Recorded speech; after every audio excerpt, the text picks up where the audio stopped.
Estamos conversando com Arthur da Pieve, estou aqui no escritório dele, né, usufruindo um pouco desse ambiente agradável e batendo um papo. Primeiro sobre Renato Russo, depois falamos um pouquinho aí sobre críticos, jornalistas e tudo mais. E ele publicou alguns outros livros. Eu vou querer saber dele como é que ele se sente em relação a isso, porque existe um preconceito que quando o jornalista escreve alguma coisa, ou ele tem que passar por um certo crivo de qualidade, ou não se tem a mesma cobertura, ao contrário do que as pessoas pensam, dos demais autores. Você sentiu isso também no seu dia a dia a respeito dos seus livros, dos seus trabalhos? Em alguns sim, em outros não. Eu lancei um romance, né, chamado De Cada Morto Herdará Só Cinismo, há 2 anos atrás.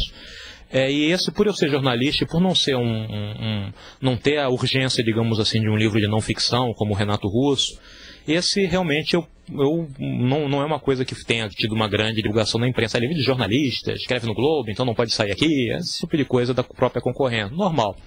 Agora, quando você tem um assunto na mão, um assunto que suplanta, como o caso do Renato Russo, né, ou do rock brasileiro dos anos 80, de maneira nenhuma. O tratamento é amplo e restrito, é sempre bem tratado, porque aí não é mais o jornalista expressando o seu íntimo, fazendo um romance, mas o assunto dele é que é interessante jornalisticamente. Na verdade, eu penso esses livros muito como grandes reportagens. É uma grande reportagem sobre o Renato Russo, uma grande reportagem sobre o rock brasileiro dos anos 80, e aí realmente não há um crivo exagerado em cima desse trabalho. Vamos conversar sobre onde nós estamos. A impressão que eu tenho é que a gente tem superestruturas, grandes meios de comunicação, grandes complexos da área financeira, e na área cultural e também ligada à comunicação, mas por outro lado é uma grande oportunidade também em paralelo a isso, de você falar mais diretamente com o público. A internet é um exemplo disso, né? Essa nossa entrevista, o comentário é livre, escreve o que quiser, pode até xingar, elogiar, criticar, eu não vou interferir em nada disso e nem você. As coisas vão fluir totalmente. Como é que você observa isso? Onde é que nós estamos, né, nessa geleia geral? Tem uma grande grita, né, como você apontou, quanto os grandes conglomerados, etc. Só que os grandes conglomerados, eles não são a CIA, eles não são grandes agências manipuladoras, né? É claro que as pessoas se deixam influenciar, evidentemente, mas eles são responsáveis pela própria união nacional, etc. Você fazer a informação circular de norte a sul, coisa que a imprensa alternativa, menor, não teria condições tecnológicas de fazer isso, né? A internet a gente até tem condição de alcançar o Brasil inteiro, mas a gente alcança o Brasil inteiro que tem acesso ao computador, seja na escola, no trabalho ou em casa, o que ainda é uma parcela muito pequena da população. Mas é um caminho fantástico, né? Você poder gravar uma entrevista, colocar no ar na internet, a pessoa acessa de onde quer que esteja, né? Vamos seguir. A luz, por alguma razão aí, ela não apagou, vamos seguir, vamos embora.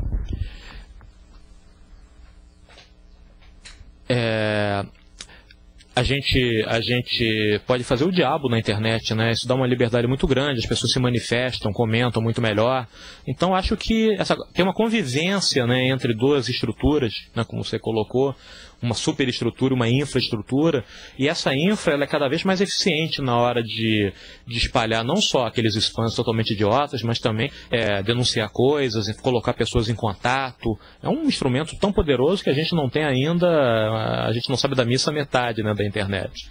Esse bloco é um bloco que a gente fala de pessoas, mesmo com uma luz fraquinha, que não tem importância nenhuma, é bacana que seja como está sendo. A gente fala de pessoas interessantes, que produzem e tal. Quem você acha que hoje na música, na cultura em geral, no cinema, no Brasil, está fazendo coisas que você pode dizer assim, olha, engraçado, esse cara ou aquela mulher, né, esse artista, vale a pena a gente ficar atento ao que está produzindo? Além dos nomes consagrados, né, o Caetano continua fazendo coisas dignas de atenção, né, etc. A gente tem na música, a gente tem uma garotada fazendo coisas bem interessantes. A gente tem um grupo chamado Mop Top, aqui do Rio de Janeiro, que faz música bem legal. Um outro chamado Brasov, aqui do Rio também.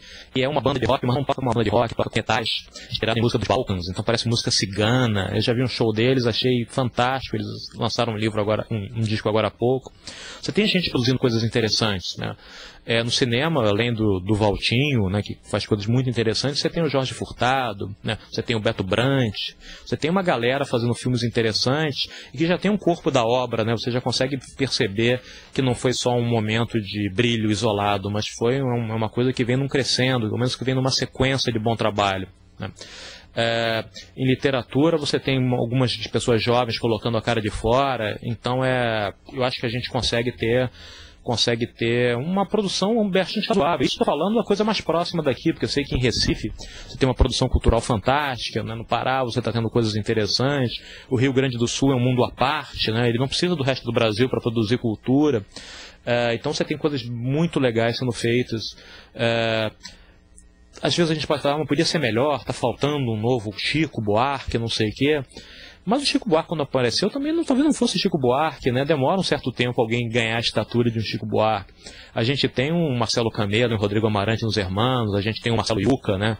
No Furto hoje, Ex-Rapa, são pessoas de uma dimensão... O Marcelo D2 entra nessa lista também? O Marcelo D2, o Benegão, o Black Alien, o pessoal que tocou no Planet Hemp com ele, são pessoas interessantes, né? O Zeca Pagodinho já nasceu clássico, não? O Zeca Pagodinho também não nasceu clássico. Eu vi o Zeca Pagodinho pela primeira vez, deve ter sido em 86. Ele tinha só um disco, eu acho, lançado. No Campo do América, era um comício político, era uma reunião política do PDT. Então ele e outros pagodeiros na época, sem ser aqueles pagodeiros mais aguados, né? Se apresentaram lá, e era um pagodeiro entre outros. Você não olhava para o Zeca Pagodinho e dizia que ele vai ser maior do que a Jovelina Pérola Negra ou que o Almir Neto, não. Estava no mesmo nível, né? Depois é que ele foi construindo uma carreira, etc., uma persona engraçada. O Rio do Hora, produtor dele, também é... É autêntico aquilo ou é artificial? Não, ele é autêntico, ele é totalmente autêntico. Torce pelo Botafogo, gosta de cerveja, né? Gosta de xerém, né?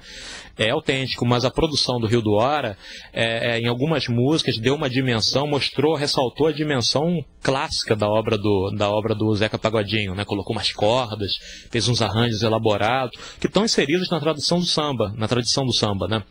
E aí ele ganhou essa dimensão absolutamente merecida. Agora, uma outra coisa da PF, nessa reta final de entrevista nossa. Lula, 8 anos. Gilberto Gil, 4. Não sabemos se ele vai repetir para mais 4. O Estado, a cultura e tal, entra como nessa parada? Quer dizer, até onde a gente deve dizer assim, poxa, o governo Lula tem que fazer pela cultura e tal, ou até onde não tem que fazer? Qual é o limite do Estado e a profusão de criatividade independente ou dependente do Estado? Eu não vi grandes ações do governo na área de cultura, mas isso não é uma crítica, isso pode ser um elogio. Que eu acho que o Estado ele fomenta a cultura em algumas coisas que o mercado não tem interesse em fomentar. O Estado, acho que ele deve financiar um curta-metragem sobre uma comunidade no interior do Maranhão, aquilo que não é comercialmente vendável. Ele não é para financiar longa-metragem de ficção que vai ser exibida em grande circuito, né? Esse o uso do cachimbo deixou a boca torta de muita gente no cinema brasileiro, de querer financiamento público. Tem que financiar um certo tipo de produção, tem que financiar um certo tipo de manifestação cultural de maneira geral, mas não todas, né? Algumas, para elas serem realmente bem realizadas, elas têm que se autossustentar. Senão você vai fazer filmes de longa-metragem de péssima qualidade, como o Brasil, a gente se conhecia nos anos 70, né? Filmes de cinema brasileiro é uma porcaria. Hoje em dia a gente já não pode falar isso, o cinema brasileiro é de qualidade. Mas por quê? Porque o Estado não tem mais aquela coisa paternalista de pagar o projeto sem necessidade de bilheteria. Então há mais empenho, há mais engenho por parte de quem está fazendo cinema, os filmes são melhores do que eram na década de 70. Maravilha, só para finalizar, o que você achou da entrevista numa quase boate, sem luz, tudo escurinho, né? Vamos ver como é que nossos leitores vão reagir, né? Nossos internautas. Achei muito, muito legal, porque assim, condições adversas é que o time sua a camisa, né? Maravilha. Com um jogador a menos é que a gente vai para cima, né? Tá legal, você jogou sozinho só. Valeu, Depé, obrigado, então até o nosso próximo encontro. Mais uma entrevista aqui no site SRZD, agora a opinião é sua, né? O que você achou? Escreve aí, manda sua mensagem que a gente vai gostar. Até lá.